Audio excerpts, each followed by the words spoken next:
Hi, everyone. Hey, let's go ahead and get ourselves started. We're going to be working on setting ourselves up for the pattern project. Now, this will be your first time making a mandala, meaning a rounded pattern. So the first thing I'm going to do is I need to get the bugs, which we're going to use for this, ready to go. So I'm going to left click and drag and bring my bugs in. And you can see I'm starting off here with a vertical 8.5 by 11 paper artboard, and I brought my bugs here onto the desktop. And notice there's a white background on there. That means that when they were originally exported from Illustrator, they were exported as probably a JPEG, and so it has that white, and we want to get rid of that so we can isolate each bug separately. So what I'm going to do here is up on my top here, up in my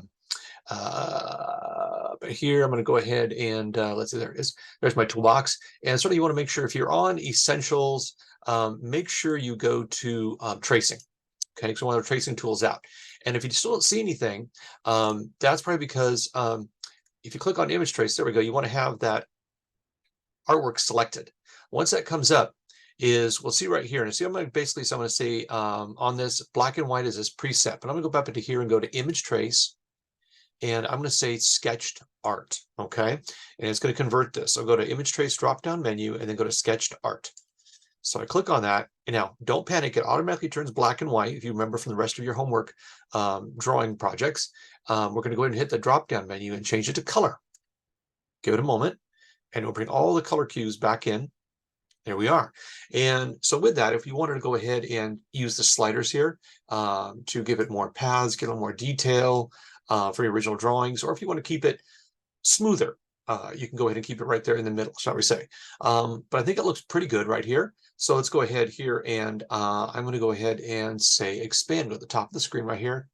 Click on expand. Now, click off the side. Now, I did notice there's a little bit of a white in here inside of this space right here by the crooked leg. This little leg came up here and it created kind of an open spot there. So I'm going to go ahead, select my white arrow, and just click on that. Right? And then when I click on the fill here, I just hit no fill just to turn that off. And there we go. We have it open. We have our bugs ready. So now what I need to do is I'd go ahead and first I need to shrink them up a little bit. So they're a bit large. So I'm going to go ahead and check the whole group here by left click and drag. And then I'm going to go over here to my free transform tool. And I'm going to hold the shift key so I lock the proportion. And left click and drag in. There we go. So it's pretty good. Now maybe I'll make those a little bit smaller. Oops. There we go. That looks pretty good right there. So what I'm going to do now is I'm going to go ahead and click off to the side. Now what I want to do is I want to actually separate these bugs, and I want them to be grouped individually, because later we're going to go back and use them for the pattern. So what I need to do is one by one, I have to go and use my white arrow, select it, and go Command or Control G on your keyboard. And I'm going to go ahead and move those off to the side. So there's number one. I'm going to put him up there. Then I'll select and drag out the next one there. Oops, got to use that white arrow. And click and drag a box just around that one. Command or Control G. And then I'll move this one off to the side. Carefully not touch, don't let them touch. And let's go to the next one here with that white arrow. And Command or Control G. And I'll bring him off to the side. Next one. Oops, don't want to cut off that part of that back side of him.